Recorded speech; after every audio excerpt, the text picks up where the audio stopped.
सभी हमारे मित्र हैं, सभी हमारे छोटे भाई हैं।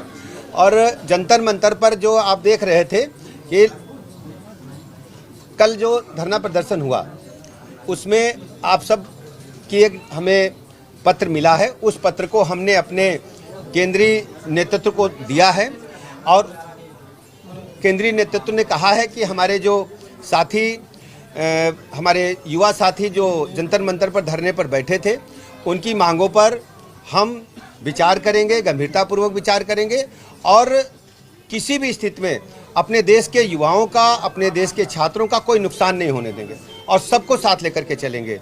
अब इसी बात की सूचना देने के लिए हम आपके बीच में आएंगे और 2 दिन के बाद आप लोगों की इच्छा थी कि हम केंद्रीय नेतृत्व के समक्ष अपनी बात रखें, तो माननीय केंद्रीय मंत्री जी के साथ में 2 दिन के बाद इनकी बैठक होगी, उसमें हम इनको लेकर के जाएंगे और इनसे साथ में बात करेंगे।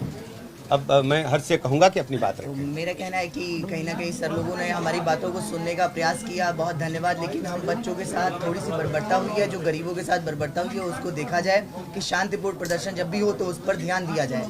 और हमारी मानना है कि सर ने कहा है कि केंद्रीय मंत्री जी से हमारी मुलाकात कराई जाएगी और हम लोगों की बात वहाँ रखी जाएगी, तो सर अपने वादे पर खरा उतरेंगे और सर अपनी मांग को पूरा करेंगे। हमारा कहीं ना कहीं कहना है कि अगर जिनके केंद्रीय मंत्रियों से हो सके कराया जाए, लेकिन अमित शाह जी और मोदी जी से हो सके तो ज़्यादा अच्छी बात रहेगी हमारे लिए।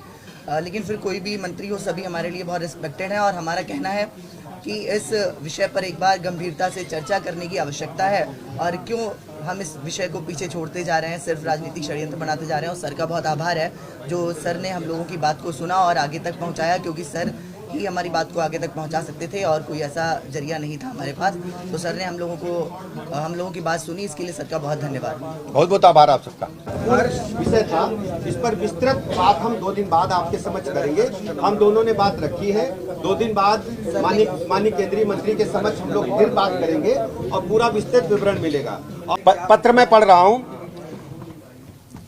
हमारा मानना है जो वर्तमान शिक्षा व्यवस्था है उसमें कुछ बच्चे मेरिट में ऊपर हैं, कुछ बच्चे बहुत नीचे हैं, जबकि पढ़ाई का स्तर समान कहा जाता है।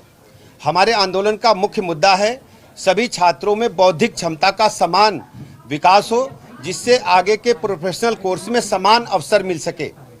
इसके लिए अवसरों की संख्या में वृद्धि करनी चाहिए और नए प्रकार के अवसर सृजित करने चाहिए, जिससे किसी भी छात्र के साथ अन्याय न हो और सर्व समाज का भला हो।